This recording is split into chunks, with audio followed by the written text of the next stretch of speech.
आपका पुत्र कितना संस्कारी है ये सब पूछेंगे। इसलिए आप पैसा कमाने में पागल ना हो जाओ, अपने पुत्रों को संस्कार देने में भी थोड़ा समय लगाओ। राधे राधे, जय श्री कृष्णा। कैसे आप लोग? उम्मीद करती बड़े अगर मैं भी एकदम फर्स्ट क्लास हूँ। तो आज हम लोग आ रखे थे, लास्ट डे है अनिरुद्धाचार्य जी की कथा सुनने के लिए। तो चलो अंदर एंट्री लेते हैं। बाकी मैं अंदर आ गई हूँ। फिलहाल देखो सामने ही कथा हो रही है। बाबा जी फिलहाल अभी आए नहीं हैं, अभी उनको टाइम लगेगा क्योंकि 3 बजे का टाइमिंग है। तो चलो जब तक के लिए वहाँ पे आगे जाकर सीट देखते हैं, क्योंकि जल्दी से बैठ जाए तो ठीक है, फिर भीड़ हो जाती है तो जगह नहीं मिलती है बैठने के लिए। चलो फिर अंदर चलते हैं। तो फ्रेंड्स बात करें यहाँ की नियर बाय मेट्रो स्टेशन की, वो रहने वाला है मजलिस पार्क। सामने आप लोगों को रोड मिल जाएगी जहाँ से रिक्शे पकड़ सकते हो आप लोग। 20-20 रुपये रिक्शे वाला लेगा और आपको सीधा डीडी ग्राउंड बुरारी पहुँचा देगा।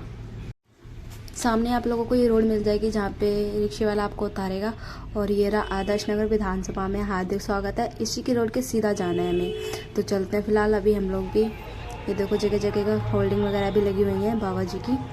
तो फिलहाल इस रोड पे हमें पैदल ही जाना पड़ेगा, गाड़ी वगैरह नहीं ले जा सकते, अलाउ नहीं है। तो फिलहाल 5-10 मिनट का रास्ता है तो उसे कवर करते हैं, फिर चलते हैं वहाँ तक पहुँचते हैं।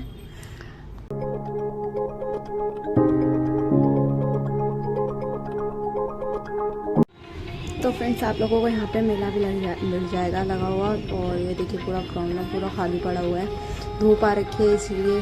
तो फिलहाल आप लोग अपनी व्यवस्था करके आए, पानी की बोतल वगैरह सब साथ में लेकर आएँ। यहाँ पे आप लोगों को वॉशरूम वगैरह भी मिल जाए। तो बाबा जी आए हैं, चलो उनका स्वागत किया जाए,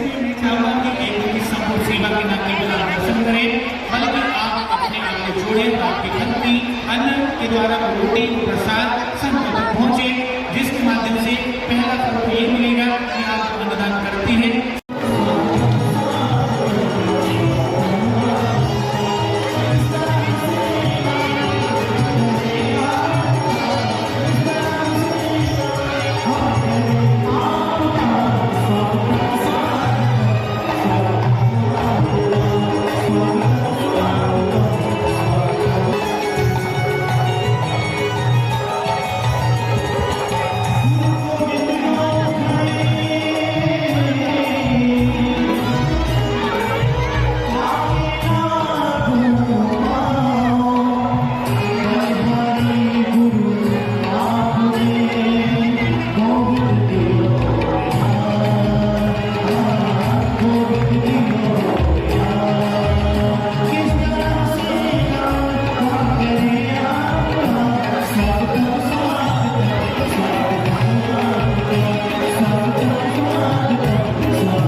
इन तीनों माँ को यदि नंबर देना हो तो आप ज्यादा नंबर किसे देंगे?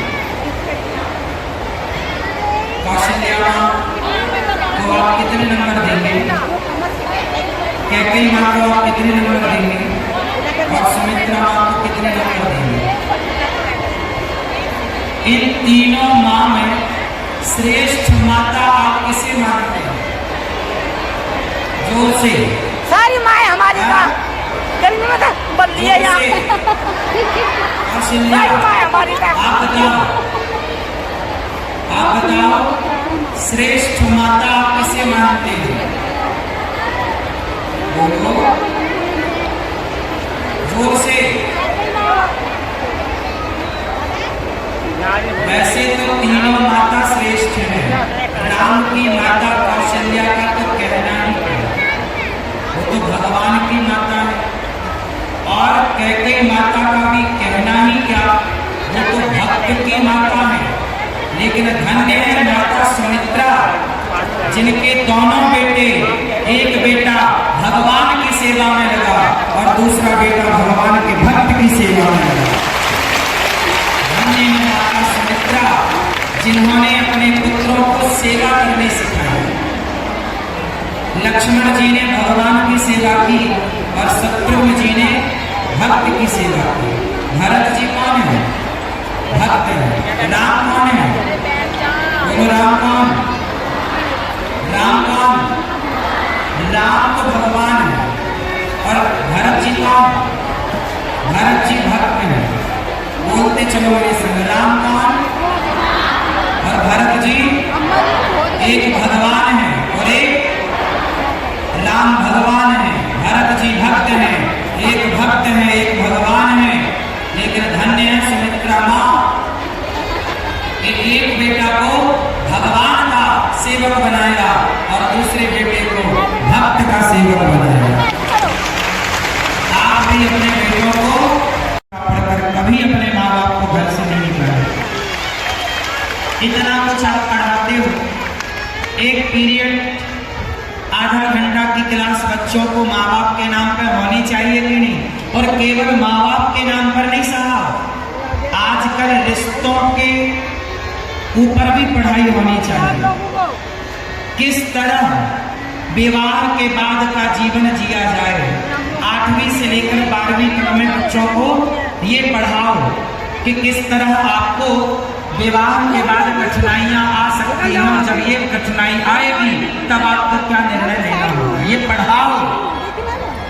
आजकल बड़े पढ़े लिखे बच्चे, बड़ी बड़ी डिग्रियांधारी बच्चे, वह गृहस्थी नहीं चला पा रहे हैं। बड़ी बड़ी फैक्ट्री चलाने वाले लोग, बड़ा बड़ा बिजनेस चलाने वाले लोग अपनी गृहस्थी नहीं चला पा रहे हैं। ये बात सही है कि गलत है? क्यों मेरी माँ? तो गृहस्थी चलाने का भी एक सिलेबस होना चाहिए कि नहीं? 8वीं से लेकर 12वीं तक में ये सब पढ़ाओ कि विवाह के बाद क्या क्या कठिनाइयां आ सकती हैं। यदि ये पढ़ा दिया गया तो तलाक रुक जाएगा साहब। क्या रुक जाएगा? बोलो, तलाक रुक जाएगा। लेकिन पढ़ाया नहीं जा रहा। यदि बच्चों को भगवद गीता पढ़ा दी गई तो गारंटी देता हूं क्राइम रुक जाएगा, अपराध भारत में रुक जाएंगे। गीता पढ़ा दी गई तो, लेकिन नहीं पढ़ाई जा रही। बड़ी विडंबना। भाई भाई के रिश्ते कैसे होने चाहिए, भरत और राम का प्रसंग बच्चों को सिलेबस में होना चाहिए। पति पत्नी के रिश्ते कैसे हों, यह प्रसंग भी सिलेबस में होने चाहिए। माता पिता की भूमिका जीवन में क्या है, यह भी सिलेबस में होना चाहिए। और आप अपने बच्चों को किस तरह संस्कारी बनाएंगे, यह भी पहले से सिलेबस में पढ़ा दो, ताकि पूरी व्यवस्था तंदुरुस्त रहे, आने वाली पीढ़ी भी ना बिगड़े और वर्तमान पीढ़ी भी ना बिगड़े। लेकिन किसी का ध्यान इस तरफ है ही नहीं, कोई इस पर काम कर ही नहीं रहा। क्या बताएं मेरी माँ। राम जी पढ़कर आए गुरुकुल में। गुरुकुल होना जरूरी है या नहीं? उत्तर दो। आज वृंदावन में गौरी गोपाल गुरुकुल है। ये दास अनिरुद्ध उस गुरुकुल में पढ़ने वाले बच्चों की सेवा करता है। गौरी गोपाल गुरुकुल में 150 बच्चे पढ़ते हैं, वो भी निःशुल्क। बच्चों का रहना, खाना, पढ़ना, लिखना, कॉपी, किताब, बैग सब कुछ फ्री दिया जाता है। तो ये दास अनिरुद्ध हम तो आप लोगों से भिक्षा मांग मांग करके और 150 बच्चों की सेवा कर रहे हैं।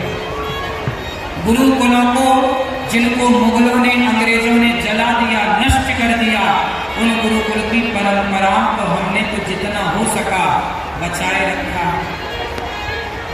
गौरी गोपाल गुरुकुल में कितने बच्चे पढ़ते हैं? 150। आप आकर के देखिएगा कि हम सही कह रहे हैं कि गलत कह रहे हैं। खुद अपनी आंखों से देखिएगा।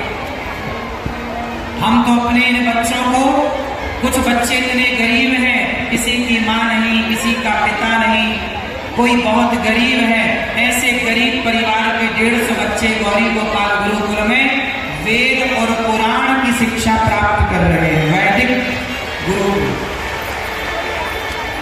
ये गौरी गोपाल गुरुकुल का चित्र आप देख रहे हैं टीवी पर।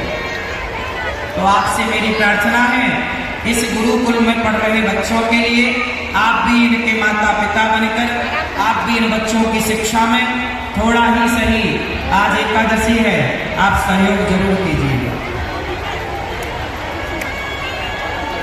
क्यों, आज एकादशी है कि नहीं? हाँ, है ना? तो आज इस अच्छे दिन ये संकल्प लो कि आप किसी बच्चे को पढ़ाएंगे। अपने एक बच्चे को आप गोद ले लो कि हमारी तरफ से एक बच्चे को रहना, खाना, भोजन पानी मिले, कॉपी किताब मिले। कितना बड़ा पुण्य का कार्य आपसे हो जाएगा यदि आप किसी एक बच्चे की सेवा से जुड़ गए। तो राम जी क्या पढ़े? प्रातः काल उठ के रघुनाथा, मात पिता गुरु ना वह माथा। रात काल उठ के राम जी जल्दी जागते हैं, माँ बाप को प्रणाम करते हैं। अच्छा बताओ, आप लोगों की सबसे बड़ी संपत्ति क्या है? पैसा या पुत्र? उत्तर दो। आपकी सबसे बड़ी संपत्ति पैसा है या पुत्र है? जोर से, जोर से। मैया धीरे धीरे बोल, कोई सुनना ले, मत बोलो। ऐसे ही तुम भीष्म पितामह बन जाती हो, मेरी माँ बोलती नहीं। बताओ, पैसा ज्यादा अनमोल है या पुत्र? पुत्र। पैसा बचाओगे कि पुत्र को बचाओगे? हाँ, हमारी सबसे बड़ी संपत्ति, गृहस्थों की संपत्ति भगवान तो है, पर पुत्र भी आप हैं। ये कोई ना पूछेगा आपका पुत्र कितना संस्कारी है, ये सब पूछेंगे। इसलिए आप पैसा कमाने में पागल ना हो जाओ, अपने पुत्रों को संस्कार देने में भी थोड़ा समय लगाओ। बेटा लायक होगा तो पैसा कमा लेगा, संस्कारी होगा तो सुखी होगा। पैसा कमा कमा के बच्चों को दे तो दिया, पर संस्कार तो दिया नहीं। तो बेटा सारा पैसा उड़ाकर वो सुरा और सुंदरी में उलझ जाएगा। बच्चों को पैसा देना जरूरी है कि संस्कार? क्या दोगे?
कलयुग के बेटों ने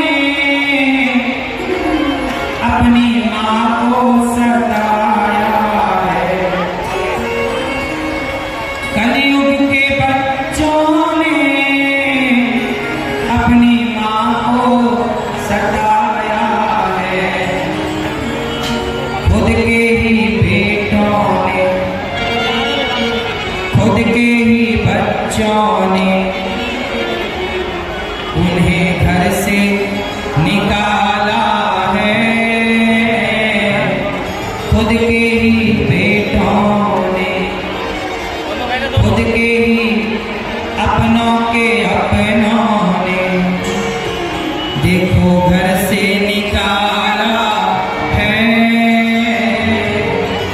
नारी का भाग भगवान तूने कैसा बनाया है।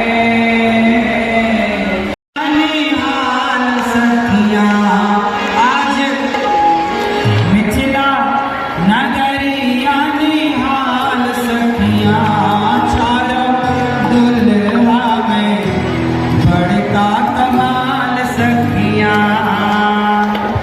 सीता मैया मिथिला की है तो भजन भी मिथिला का हो।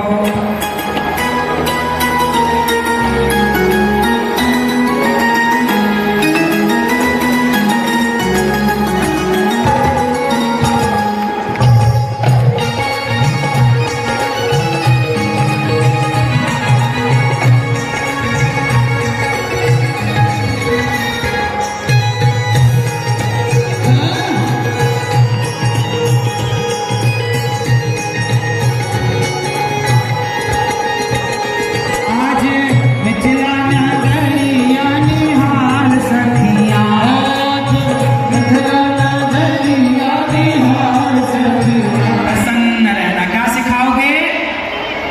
जोर से, जोर से खुश रहना क्या सिखाओगे? अच्छा ये बताओ, खुश कौन रह सकता है? क्या दूसरों को रुलाकर हम खुश रह सकते हैं? अरे खुश रहने का फॉर्मूला यही है, आप दूसरों को खुशियां दे दो, आप अपने आप खुशियों से भर जाएंगे। आप दूसरों को प्रसन्नता दो, आप प्रसन्नता से भर जाएंगे। इसलिए रोते हुए को हंसाना सबसे बड़ा पुण्य है। इसलिए ये दास अनिरुद्ध कोशिश यही करता है। एक बात बताओ, जब शेर मरता है तो शेर का चमड़ा काम आता है कि नहीं? हिरण मरता है तो हिरण का चमड़ा काम आता है कि नहीं? आता है।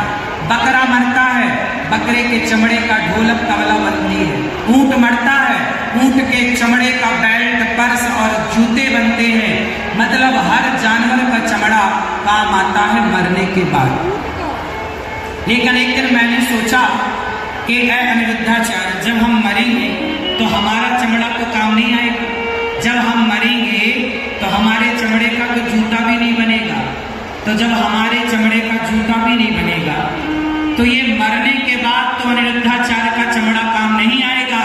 हाँ, हमारा और आपका शरीर जीते जी किसी के काम आ सकता है। जानवरों का शरीर मरने के बाद काम आता है, लेकिन इंसान का शरीर जीते जी किसी के काम आ सकता है। इसलिए ये दास अनिरुद्ध कहता है कि आप जीते जी किसी के काम आओ। आज एकादशी, कोशिश करो कि आप जीते जी किसी के काम आए। गौरी गोपाल आश्रम में जो संतों के लिए भोजन चलता है, गौरी गोपाल आश्रम में सवेरे से संत लोग आते हैं। जो फुटपाथ पर संत सोते हैं, जिनके रहने की व्यवस्था नहीं, ऐसे संत गौरी गोपाल आश्रम में सवेरे हजारों की संख्या में संत आते हैं और मुझे आशीर्वाद देते हैं। जानते हो किस बात के लिए? संतों को भोजन कराने वाला कोई नहीं है। बेचारे फुटपाथ पर सोते हैं। कोई देगा तो एक दिन देगा, कोई देगा तो 2 दिन देगा, पर आप सबके सहयोग और आप सबके आशीर्वाद से गौरी गोपाल रसोई, गौरी गोपाल अन्न क्षेत्र चलता है, जहां हजारों संत रोज सवेरे 8 बजे आकर अपने लिए और अपने बगल वाले बूढ़े जाते हैं। आप सबके सहयोग से हजारों संतों को रोज भोजन मिलता है गौरी गोपाल अन्न क्षेत्र से। आपसे मेरी इतनी प्रार्थना है कि आप भी इन संतों तक अपनी एक रोटी पहुंचाओ, कि आपकी ओर से भी संतों को एक दिन का भोजन बांटा जाए, आपकी बेटी के जन्मदिन पर एक दिन का भोजन बांटा जाए, आपकी ओर से भी ये सेवा की जाए। तो आप भी गौरी गोपाल अन्न क्षेत्र से जुड़ सकते हैं और आप भी ये सेवा कर सकते हैं। संतों को अन्न देकर, अब बताओ अन्नदान पुण्य का काम है कि पाप का? रानी ने कहा, जो बड़ी बड़ी पतिव्रता थी, उस रानी ने कहा महाराज ये ब्राह्मण ने 4 रोटी तब दी जब ये खुद भूखा था। आपका पेट भरा हो तो आप किसी और का पेट भर दें, इसमें आश्चर्य नहीं, पर आपका पेट खाली है और आप अपने हिस्से की रोटियां किसी भूखे को दे दें, इससे बड़ा कोई पुण्य नहीं होता महाराज। इसलिए इसके पुण्य की बराबरी आपके स्वर्ग की, आपके राज्य की संपदा भी ना कर सकी। तो याद रखना भक्तों, 4 रोटियां ब्राह्मण ने गाय को खवाई। इसलिए कहता हूं पहली रोटी गाय की, गाय के नाम का गौरी गोपाल गौशाला में गाय की सेवा होती है, पहली रोटी गाय की निकालते रहना। और साधु संतों को जो भोजन बंटता है, गौरी गोपाल आश्रम में अखंड रसोई चलती है। कोई भी आओ, 30,000 लोग पर डे भोजन करते हैं गौरी गोपाल आश्रम में। कितने हजार? लगभग 30,000। आप आके चेक कर लेना, मेरी गलत कह रही हो तो आप बताना। खुद आना, सवेरे से शाम तक भक्तों का तांता लगा रहता है, कोई भी आओ सबको भरपेट भोजन। याद रखना, आप लोग जो अन्नदान करते हो और आपके दान के बल पर गौरी गोपाल जो रसोई चलती, कोई भी भक्त आए, ना जाने किस रूप में नारायण मिल जाए, पता नहीं किस रूप में आकर भगवान भोग लगाते हो। तो आपसे मेरी प्रार्थना है, आप भी रोटियों का अर्थात अन्न का दान करना, कि आपके नाम का भी अन्न क्षेत्र गौरी गोपाल रसोई बांटी जाए, भक्तों को भोजन दिया जाए। वो जो अन्नदान आप करेंगे ना, उस पुण्य की बराबरी कोई राजा का सुख नहीं कर सकता। की सेवा को देखकर मानव जाति की सेवा हो रही है गौरी गोपाल में। अच्छा काम हो रहा है कि बुरा? जोर से। यदि अच्छा है तो सच्चे के साथ आपको भी खड़ा होना चाहिए, अर्थात आपको भी जुड़ना चाहिए, अर्थात आपको भी सहयोग करना चाहिए। आओ, आप में से कुछ दानवीर महापुरुषों ने सहयोग किया है। आपने भी जैसे ब्राह्मण ने अपनी 4 रोटी गाय को खवाई, पुण्य इतना बढ़ गया। कुछ रोटियां, कुछ अन्नदान आओ वृद्ध मां तक पहुंचाते हैं, संतों तक कुछ भक्तों ने नाम पहुंचाए। नाम सुनते हैं, भगवान से प्रार्थना करें कि जितना आपने दिया बिहारी जी उसका कई गुना करके आपको लौटाएं। सेवाओं की चर्चा कर दो, सेवाओं के बारे में बताया, जो सेवाएं निरंतर गौरी गोपाल आश्रम परिवार के माध्यम से वृंदावन की पावन धरा पर चल रही हैं।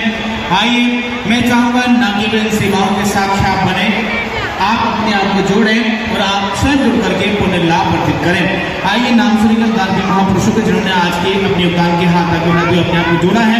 आज की श्रेणी में NECC ट्रांसपोर्ट के चेयरमैन श्री आदरणीय सुनील जैन और वानिया जैन की तरफ से गौ माताओं की सेवा के लिए जो गौरी गोपाल गौशाला चल रही है, उसके लिए आपने 50,000 रुपए का योगदान दिया। एक बार जोरदार तालियां श्री सुनील जैन और वानिया जैन जी के लिए, जिन्होंने गौ सेवा करते हुए अपने आप को जोड़ा है, पावन सेवा कार्यों से पुण्य कमाया है। और इसी श्रेणी में श्री लक्ष्मी चंद्री स्वर्गीय खेम सिंह के नाम से मुंगानगर दिल्ली से 21,000 रुपए आप एक माँ का आजीवन सहारा बने हैं, आपके लिए भी बहुत बहुत धन्यवाद। इसी श्रेणी में दिल्ली से उर्मिला कुमार की आप 2,500 रुपए, संतोष सिंह भट्ट आप केदारनाथ से 5,100 रुपए, केला चौधरी दिल्ली से आप विजय सर, मनोरमा देवी आप स्वरूपनगर दिल्ली से आप विजय सर, करुणा देवी आप दिल्ली से, केलाचंद नाथ जी पांडे आप पुरानी दिल्ली से आप दान कर रहे हैं। विजय सहयोग का अपना योगदान और अपने आप को जोड़ रहे हैं पावन सेवा कार्यों से। आप भी सुनिएगा। और अभी 18 सितंबर से वृंदावन में भागवत जी के पोथी पाठ होंगे। आप भी पोथी पाठ में अपने पितरों के लिए, अपने माता पिता, स्वर्गीय माता पिता अपने सुख शांति समृद्धि के लिए इस पितृपक्ष में आप अपने माता पिता के नाम से भागवत जी की पोथी पाठ करा सकते हैं।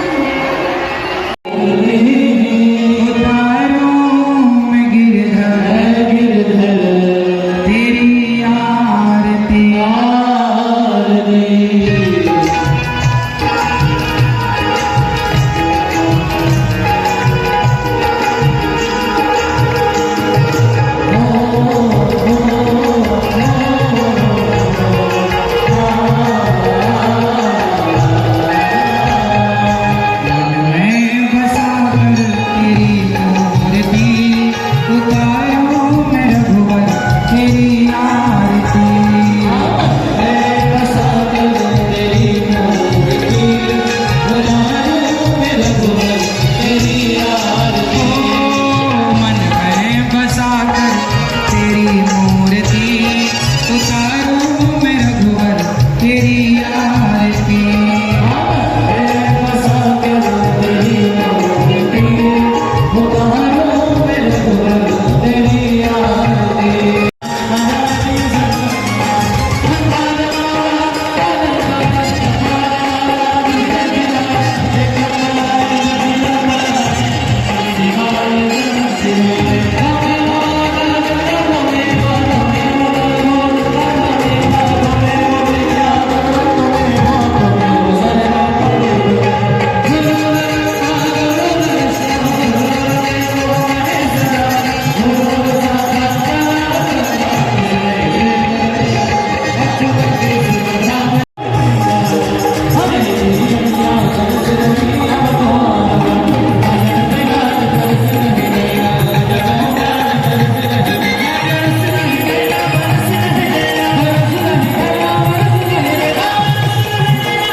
आप लोगों को ना झूले दिखाती हूँ कितने